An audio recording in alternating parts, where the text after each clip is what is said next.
자, 두 번째 예제는 그 할인마트 특판 데이터입니다. 그래서 소비재를 판매하는 유통기업은 가장 큰 고민 중에 하나가 광고를 하면 어떻게 매출이 광고 이전에 비해서 증가할까? 이것을 이제 확인하는 거고요. 또한 이제 어떤 종류의 상품이 광고 효과가 가장 큰 것인지, 광고비를 한 단위 증가하면 매출이 얼마만큼 늘어나는지 이런 거에 대해서 관심이 있습니다. 그래서 광고 효과가 이제 유통회사의 여러 가지 관심사 중에 가장 중요한 관심사 중에 하나고요. 실제적으로 이 수익과 직관이 되기 때문에 굉장히 중요한 분석 영역이 됩니다. 그래서 우리가 예제 데이터를 통해서 할인마트 데이터를 한번 확인해 보고 이렇게 검토를 해보고 실제 여러 가지 그래프를 그리는 이 과정을 한번 실습을 해보도록 하겠습니다. 그래서 모델러를 다 띄우시고 모델러에서 데이터를 불러볼 텐데 이번 할인마트 데이터는 엑셀로 저장된 데이터예요. 그래서 동그라미 중에 엑셀로드를 연결하시고 엑셀로드를 가지고 데이터를 연결하시면 되겠죠. 자, 이때 주의해야 되는 것은 엑셀이 버전에 따라서 포맷이 차이가 납니다. 그래서 이 97 버전과 2003 버전은 확장자가 XLS, 2007 이후의 버전은 XLSX. 그래서 내가 가지고 있는 데이터 파일의 버전에 맞춰줘야 되는데 여기에서는 972003 버전, 그러니까 확장자가 XLS죠. 이렇게 바꾼 다음에 데이터를 연결하시면 되는데 이 버전을 바꿨네 데이터가. 죄송합니다. 데이터가 바뀐 것 같아요. 일단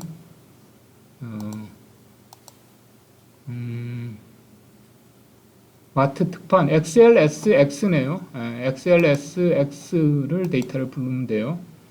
그래서 이렇게 확장자가 2007, 2003 데이터를 이렇게 부르시면 되고 이 엑셀 데이터는 우리가 구분자가 필요 없죠. 엑셀의 그 셀이 다 데이터를 구분해 주기 때문에 그래서 이것도 제대로 데이터가 확인되는지를 이 필터 미리 보기를 이렇게 클릭해서 데이터를 확인하고 넘어가시면 됩니다. 자, 그러면 그냥 별다른 지정을 안 하면 첫 번째 시트를 읽어옵니다. 단 주의할 거는 엑셀에는 시트가 여러 개가 있기 때문에 혹시 시트가 여러 개면 몇 번째 시트를 가지고 올지를 지정해 줘야 됩니다. 그 외에는 이제 필드의 지정이 훨씬 텍스트 파일보다 편합니다. 자, 그렇게 해서 데이터를 불러왔고 이 전체 데이터를 우리가 확인하기 위해서 사각형의 테이블러들을 연결해 보겠습니다. 이렇게 연결하시고 얘를 수행하시면 전체 데이터가 다 보여요. 그래서 총 5개 필드가 있는데 첫 번째 필드는 상품 유형, 두 번째는 단가, 그 다음에 세 번째는 광고비, 네 번째는 광고 전 매출, 다섯 번째는 광고 후 매출 이렇게 돼 있었고요. 그래서 일단 기본적인 광고 전 매출과 광고 후 매출에 대한 분포표를 살펴보겠습니다. 그래서 먼저 첫 번째 전체적으로 데이터의 품질을 확인하는 품질 노드를 한번 연결해 보세요. 사각형의 데이터 품질 검토 노드를 연결하시고 자, 실행을 하시면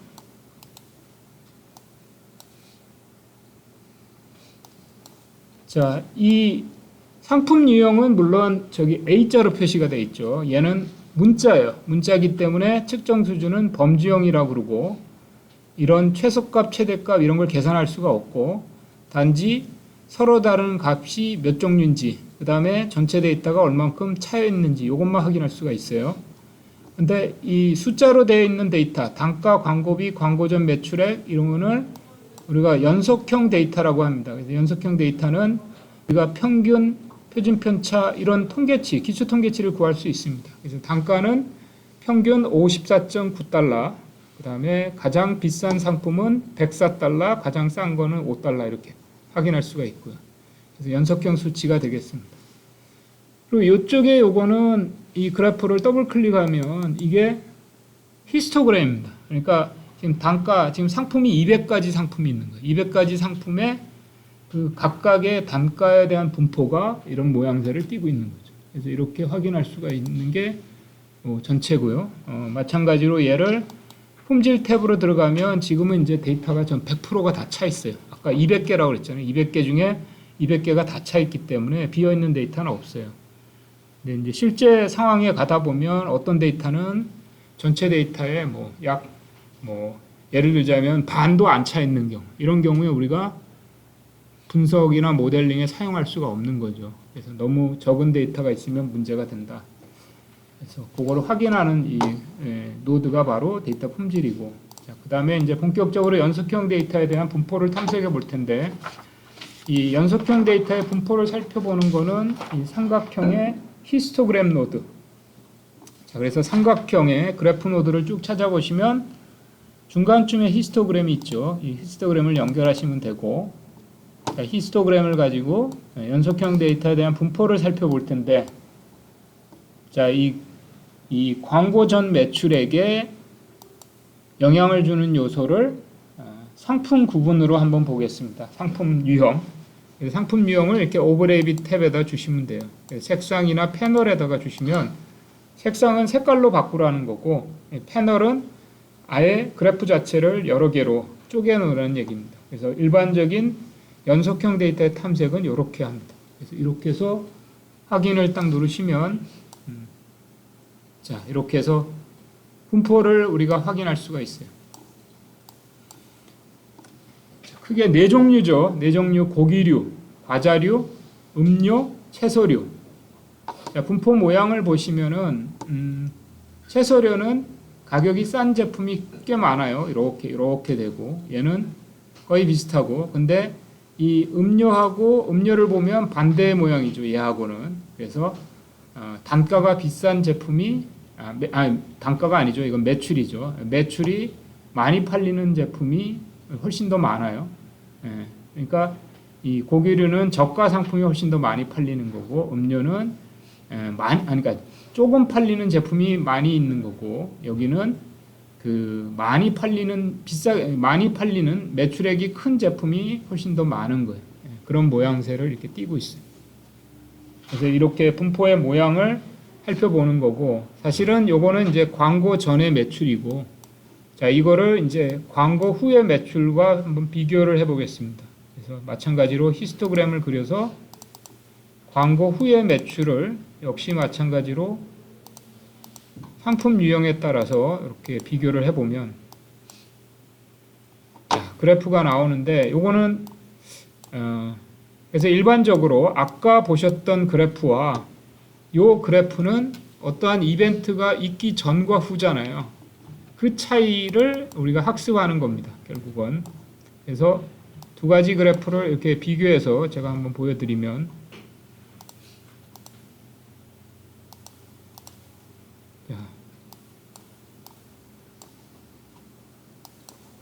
그래프를 보면 위에가 광고 전의 매출의 분포예요. 밑에가 광고 후의 매출의 분포. 변화가 있는 것 같아요?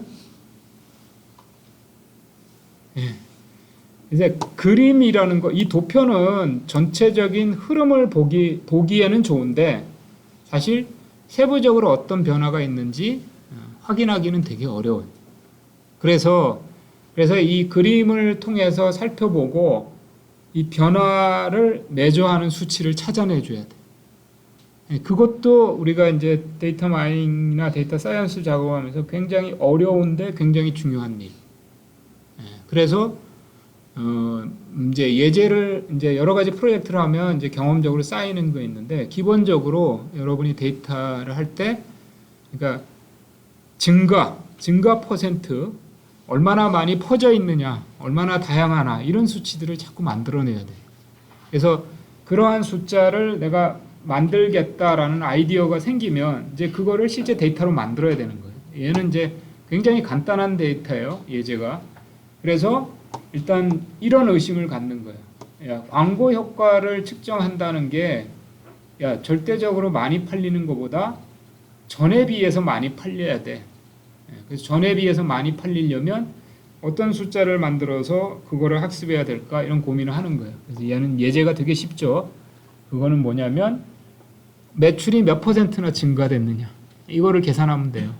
원래부터 적게 팔리는 거와 많이 팔리는 거 차이가 있잖아요. 그래서 우리가 주식에서도 제일 많이 한 게 몇 퍼센트 상승했느냐, 주가가.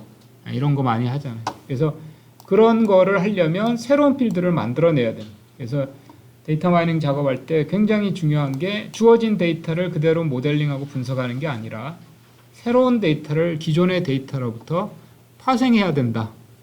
이게 굉장히 중요한 개념입니다. 그래서 일단 필드 파생 한번 해볼게요. 필드 파생을 하기 위해서는 이 육각형의 레코드 작업과 필드 작업이 있는데 필드 파생은 레코드 작업에 있어요. 레코드 작업에 갖다 놓으시고 파생 노드를 연결하시고 자, 새로운 데이터를 만들어내는 거죠. 새로운 필드. 그래서 이름이 없어요. 그래서 이름을 여러분이 주셔야 돼요.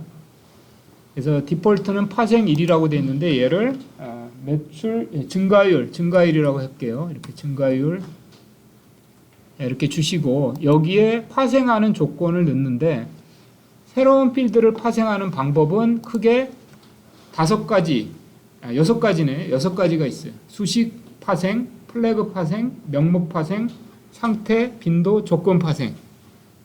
제일 많이 쓰는 거는 역시 수식 파생이고요.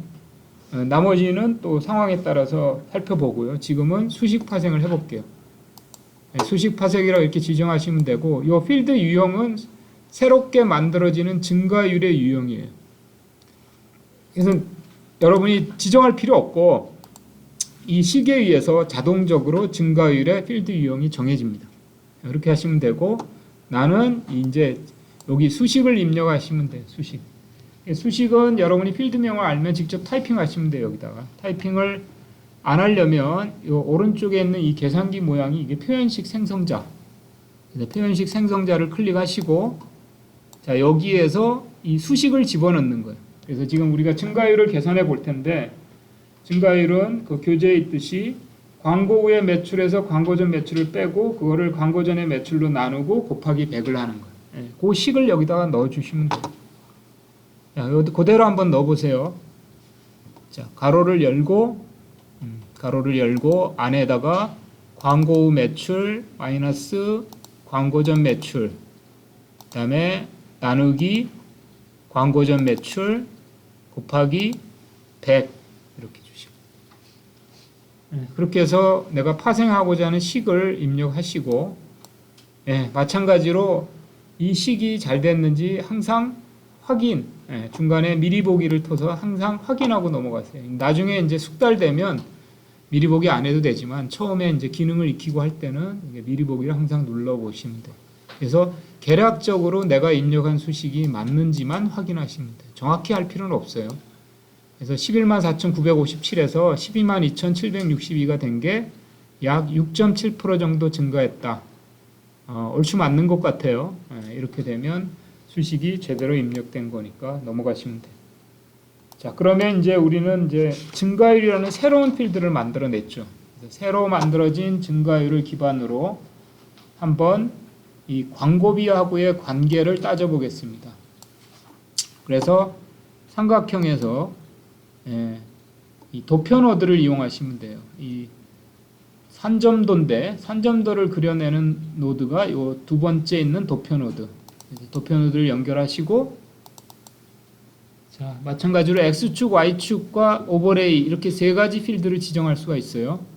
그래서 X축에는 증가율, 단가, 단가가 아니다. 죄송합니다. 광고비, Y는 증가율.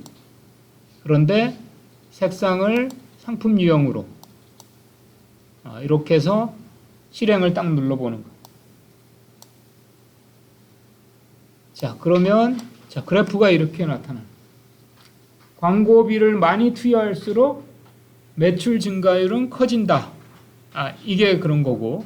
근데 여기 색깔이 네 가지 색깔이 나오잖아요. 고기, 과자, 그다음에 음료, 채소. 그 증가하는 흔히 얘기하는 기울기가 차이가 나죠, 분명히. 이걸 좀 더 두드러지게 보려면 그래프를 분리하시면 돼요. 그래프를 이렇게 한번 분리해 볼게요. 여기 이 패널에다가 역시 상품명을 넣으면 돼요. 그래서 이렇게 하면 이런 식으로 돼요. 그래서 광고비를 투여할수록 매출이 증가율이 양의 관계가 있어서 커지는데 그 기울기가 다소 차이가 나는 거예요. 그래서 나중에 우리가 이 적합선이라는 걸 이제 찾는 거예요. 그게 이제 바로 이제 회귀 분석이라는 거고요. 여기에서는 간단히 이 옵션에서 요 그 다듬기라는 거 한번 클릭해 보세요. 이 다듬기가 영어로는 스무딩이에요.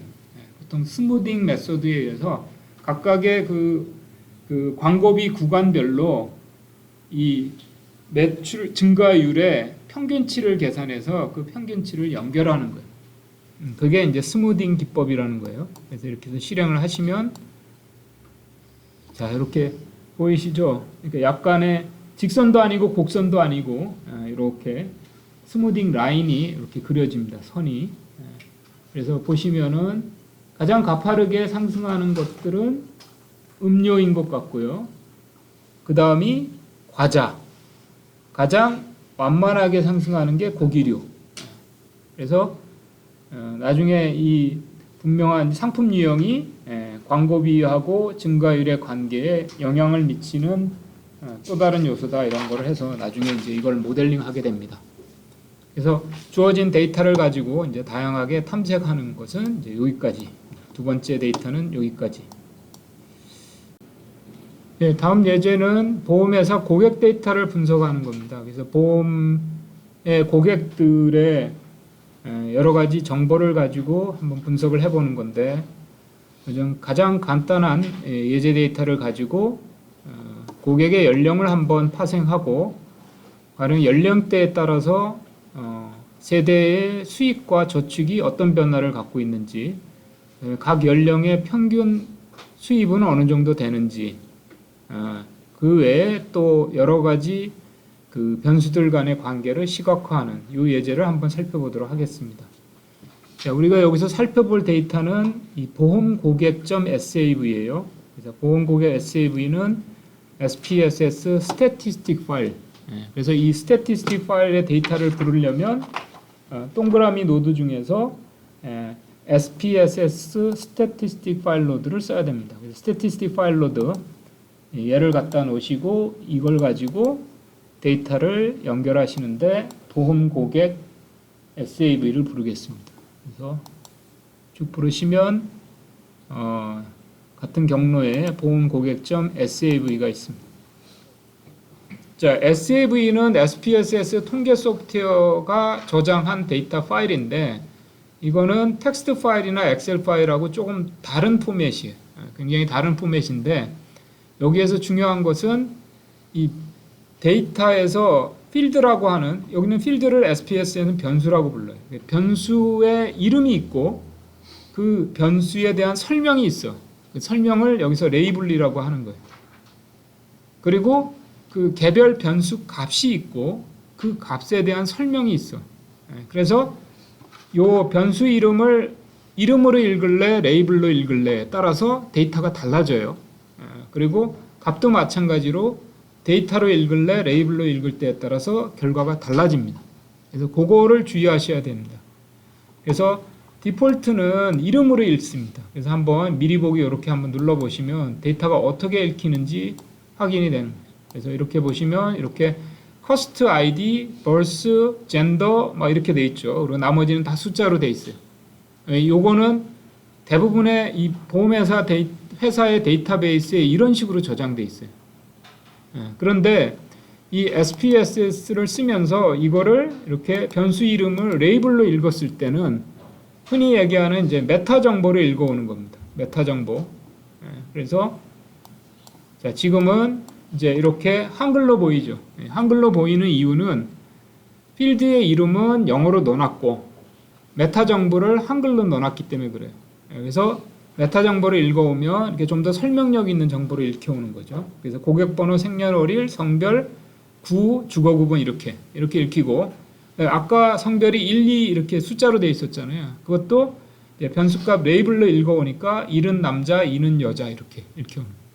그래서 이것도 마찬가지로 데이터에 대한 설명 정보를 읽어온다. 그래서 엑셀이나 텍스트 파일에는 그렇게 두 가지 정보를 같이 보관하고 있지 않는데 SPSS 파일은 이 두 가지 정보를 같이 보관하고 있어요. 그래서 어떻게 읽어오느냐 하는 게 굉장히 중요한 거예요. 자, 그리고 여기 중간에 보시면은 결혼 상태 여기에 이렇게 널이라고 표시가 되어 있죠. 달러, 널, 달러. 요거는 문자형 데이터에서 값이 없을 때 널로 표시해 주는 거예요. 그러니까 실제 달러, 널, 달러가 들어가 있는 게 아니고 값이 없다는 거예요. 비어 있다는 거. 정확히는 이제 널 값으로 채워져 있다는 거예요. 예.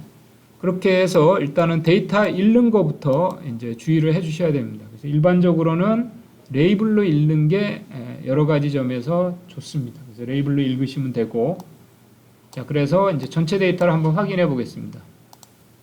테이블 로드를 이용해서 전체 데이터를 확인해 보시고,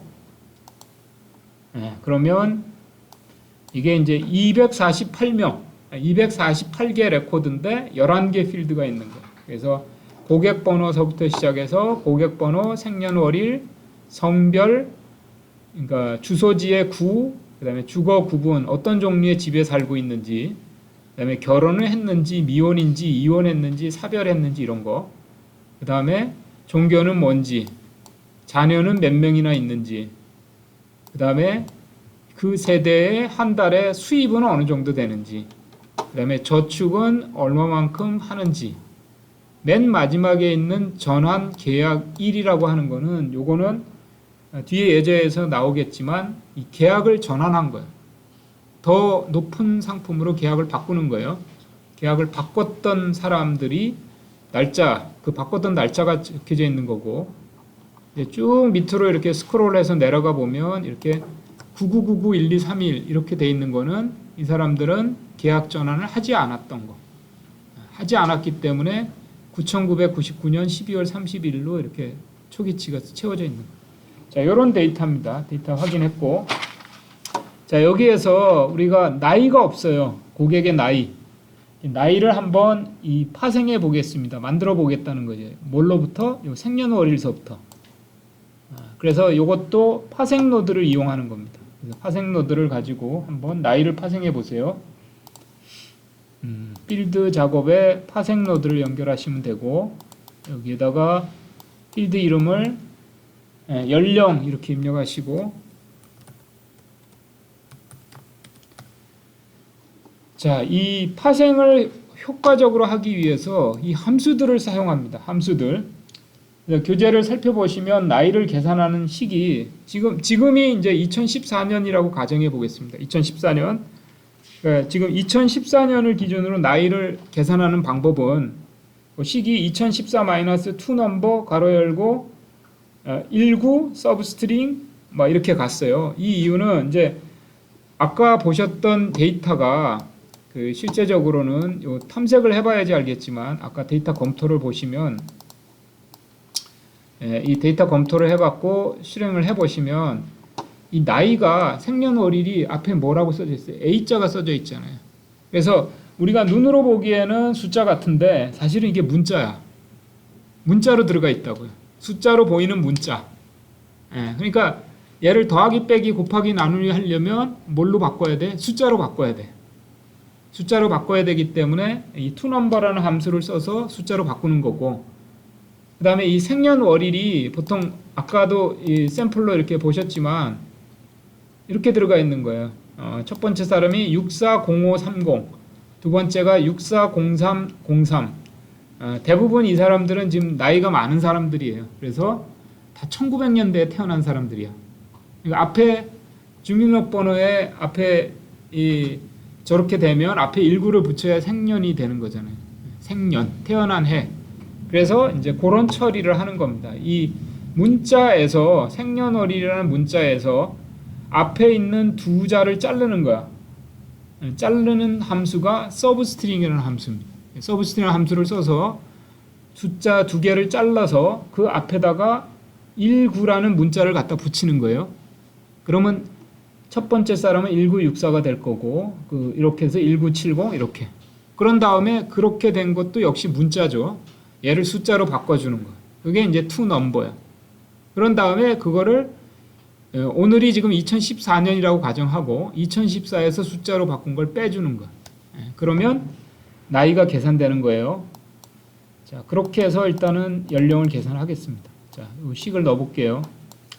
나중에 익숙하면 이게 타이핑을 하시면 되고 이게 2014 마이너스 그러니까 처음에는 잘 모르겠으면 앞에서 뒤에서부터 하시면 돼요. 근데 이거는 지금 2014에서 숫자를 빼주는데 일단은 생년월일에 서브스트링 함수를 써요. 그래서 여기 이 함수를 보시면 이쪽에 함수들이 굉장히 많이 있는데 이 함수들이 종류가 위에서 구분할 수 있어요. 이렇게 일반 함수 클릭하고 하면 여러 가지 함수 종류가 나오잖아요. 그래서 서브스트링은 문자열 함수, 문자를 다루는 함수. 그래서 문자열로 이렇게 범위를 좁히시면 이게 서브스트링, 문자에서 쓸 수 있는 함수들이 쭉 나옵니다. 이렇게. 그래서 여러분이 함수를 잘 써야지 이 데이터 핸들링을 잘 할 수 있어요. 그래서 일단 여기 함수에 보면 이 첫 번째 있는 이게 컨캣이에요. 컨캣. 얘는 문자열 두 개를 붙이는 거. 지금 우리가 사용할 거고요. 그 다음에 여기 뭐 all but first, 뭐 count 되게 여러 가지겠어요. has something. 근데 제일 많이 사용하는 이 문자열 함수는 substring이라는 함수예요.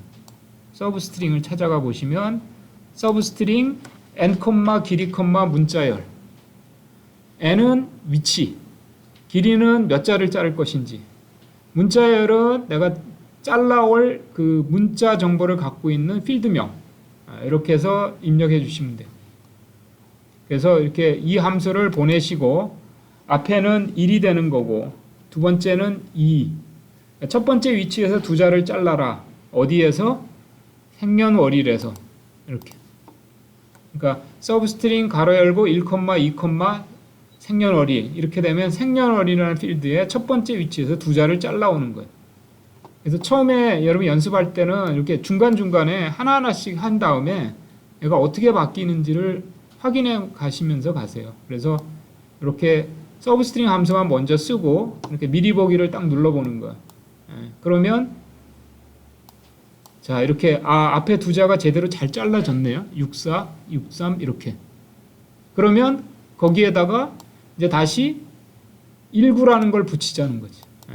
1900을 붙여. 근데 1900을 붙이려면 문자 두 개를 연결해 줘야 돼. 연결해 주는 함수가 아까 이 작다 크다 표시. 이게 컨캣이라는 함수고 그냥 19라는 걸 쓰면 얘는 숫자로 인식이 돼. 그래서 문자로 인식하기 위해서 따옴표를 붙여 줘야 됩니다. 싱글 따옴표나 더블 따옴표. 그래서 더블 따옴표 19 이렇게 하시고 여기다가 주시면 돼요. 19 양쪽에 더블 따옴표를 해주고 그리고 아유 잘못됐네요. 이거 좀 고쳐볼게요. 그리고 가운데 컨캣이라는 함수를 연결하는데 여기 중간에 있는 이 표현식 생성자의 O와 밑에 있는 거예요. 이렇게 되면 더블 따옴표 19 그 다음에 작다 크다 그 다음에 서브스트링 1, 2, 생년월일 이렇게 주시면 자 미리 보기를 딱 하면 이제 데이터가 어떻게 만들어지냐면 이렇게 1964, 1966, 1979 이렇게. 근데 얘가 숫자처럼 보이지만 얘는 문자. 그래서 얘를 숫자로 바꿔주는 함수를 toNumber라는 함수. 그래서 toNumber라는 함수를 이 전체에다가 사용하는 거예요. 그래서 toNumber 함수는 변환이라는 함수예요. 그래서 이게 함수가 굉장히 많아서 이 역할을 하는 게 뭔지를 확인하시면 도움이 됩니다. 그래서 변환이라는 함수에 딱 들어가 보면 다 형태를 바꿔주는 거예요. to integer, to number, to string, to date, to time 이런 식으로.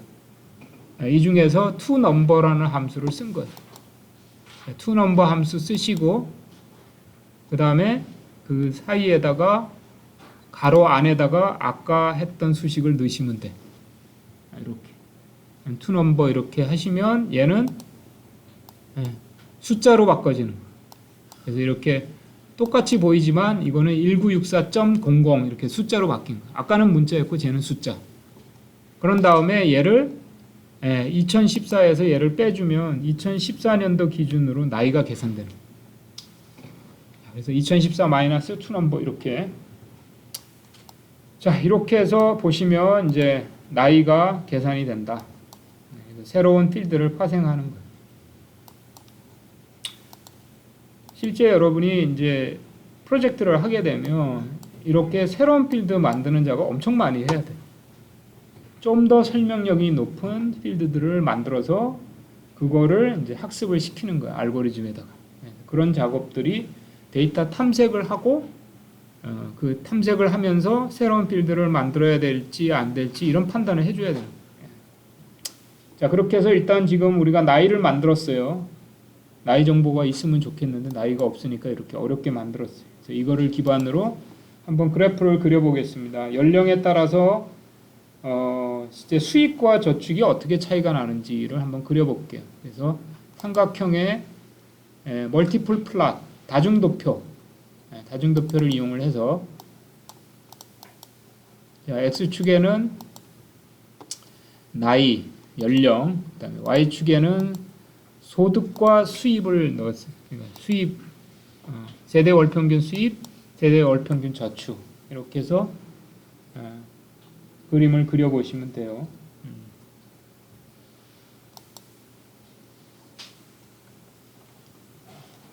예, 지금 우리가 데이터가 뭐 248개 갖고 그리니까 좀 이렇게 삐죽삐죽하고요. 실제 훨씬 더 많은 데이터 가지고 그리면 그러니까 이게 결국은 이만큼 버는데 이만큼 저축하고 나머지 돈을 소비하는 금액이죠. 소비 금액. 그러니까 그거를 다른 말로 가처분 소득이라고 해요. 가처분. 소비할 수 있는 돈. 기본적으로 저축 이외에 돈을 쓸 수 있는 거. 저거를 정확히 계산하면 저 부분의 상당 부분이 보험 여력이겠죠. 가입 여력. 이렇게. 근데 이게 좀 잘 안 보이는데 실제적으로는 나이가 갈수록 소득이 줄어요. 어느 시점에 이렇게 쫙 상승하다가 이 라이프 스테이지 곡선에 의해서 소득이 막 증가하다가 어느 시점 되면 확 줄어들어. 그래서 소득 절벽이 딱 생겨. 근데 소비는 그것처럼 빨리 줄지가 않아. 그래서 그 쓸 수 있는 돈이 점점 줄어들어요, 사실은. 그러니까 젊었을 때는 쓰는 돈이 많은 거야. 소비 정향성이야. 근데 이제 물론 보험을 안 들겠죠. 딴 데 돈을 쓰겠지. 그래서 기본적으로 쓸 수 있는 돈이 많은 어느 시점에 그게 이제 40, 50대가 가장 피크예요. 이때가 사실은 보험으로 유도하기 가장 좋은 연령대라고 생각하시면 돼요. 자, 어쨌든 이렇게 그래프 그리는 거고요. 또 한 가지 그래프는 한번 그 히스토그램하고 좀 다른 그래프인데 요약도표라는 게 있어요. 요약도표를 한번 그려볼게요. 요약도표. 우리가 히스토그램은 Y축이 뭐냐면 빈도죠. 빈도. X축은 특정한 그 값이고, 근데 요 요약도표는 빈도 대신에 다른 통계치를 이용할 수 있는 그런 그래프예요. 그래서 만약에 이게 연령에 따라서 이 소득의 평균, 아니 소비, 이 수입의 평균을 한번 계산해 보자. 그러면 이렇게 이쪽에다가 평균을 수입을 선택하시고 여기 연산이라고 하는데 평균을 넣으시면 돼. 그 다음에 여기에다가 연령 이렇게. 자, 연령에 따라서 평균 수입의 평균이 어떤지 그걸 계산하는 거예요.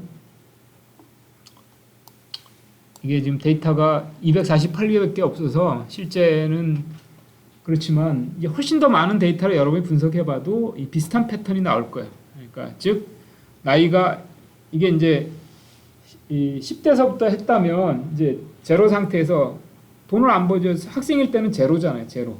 그래서 직장에 들면서부터 소득이 수입이 막 늘어나기 시작하다가 최고점을 찍는 게 보통은 한 40, 50대. 그 다음서부터 이렇게 쭉 쭈그러들어. 그래서 평균 수입은 60이 넘어가면서 뭐 65세가 되면 이제 거의 절벽이 되는데 여기 이렇게 줄어드는 모양이에요. 이게 평균치야. 평균치라서 각 단계에 이렇게 평균 수입이 납니다. 연령이 43세에는 평균 수입이 375만 원. 그다음에 뭐 이런 식으로 연령이 62세에는 227만 원. 요 갭을 근데 이제 소비하고 얘하고 이렇게 분석해 보면 소비는 이거만큼 소득만큼 빨리 줄질 않아. 그러니까 그 사이를 채워야 되는 게 뭐예요? 연금이겠죠, 연금. 그런 분석을 한다라고 생각하시면 돼요. 이 요약도표를 이용해서 이런 다양한 분석을 한다. 자, 마지막으로 우리가 살펴볼 거는 그래프 보드라는 거예요. 그래프 보드가 맨 앞에 있는데 이 그래프 보드는 그래프 보드를 연결하고 이렇게 가보시면 자, 왼쪽에 이렇게 필드 이름들이 쭉 나와요. 그리고 오른쪽에는 내가 필드를 선택을 하면 이 선택된 필드로 그릴 수 있는 그래프가 나와. 근데 여기 필드명 앞에 이렇게 동글동글함이 표시가 되어 있는 거는 얘는 범주형이야. 이렇게 좌 표시가 되어 있는 거는 연속형이야. 척도라는 거죠. 연속형은 더하기 빼기 곱하기 나누기가 가능하고 동글동미로 되어 있는 거는 빈도만 구할 수 있어요. 그래서 예를 들어서 성별 하나를 클릭하면 내가 그릴 수 있는 그래프, 빈도 막대, 전도표, 뭐 이런 거, 원도표 이렇게. 그래서 이 그릴 수 있는 그래프를 선택하게 되는 거예요. 그래서 레코멘드 한 거를 얘가 이렇게 딱 집어줘요. 그런 거고, 만약에 이렇게 평균 수익 같은 걸 그리면 그릴 수 있는 그래프 이렇게 나오는 거고, 컨트롤 키를 이용해서 컨트롤 키를 누르고 변수를 선택하는 거예요. 만약에 성별하고 이거하고 컨트롤 키, 죄송합니다. 컨트롤. 그래서 하나의 범주형 변수하고 하나의 연속형 변수를 그릴 수 있는 그림 이렇게 쭉 나오는. 그래서 이제 우리가 지금 그려보려고 하는 거는 두 개 범주형 변수하고 한 개의 연속형 변수를 그려보는 거. 그래서 결혼 상태하고 그 다음에 구라는 거를 클릭하시고 컨트롤 키를 누르고 해야 돼요. 그 다음에 세대 월 평균 저축을 클릭해 보세요. 저렇게 변수 3개를 선택하고 우리가 그릴 수 있는 그림들이 나오는데, 이 그림 중에 이제 맨 밑에 있는 히트맵을 한번 그려보겠습니다. 히트맵. 히트맵을 선택하시면, 그 다음에 실행하시면 돼요. 그러니까 이 변수만 선택하면 지가 알아서 이 세부 사항을 지정합니다. 이렇게 지정하기 때문에 그러니까 해당되는 변수를 클릭하고 내가 그리고자 하는 도표의 유형을 선택하고 실행하시면 돼요.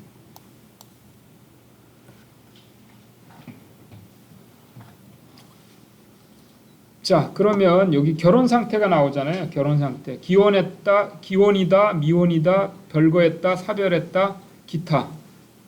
왼쪽은 거주하는 구예요.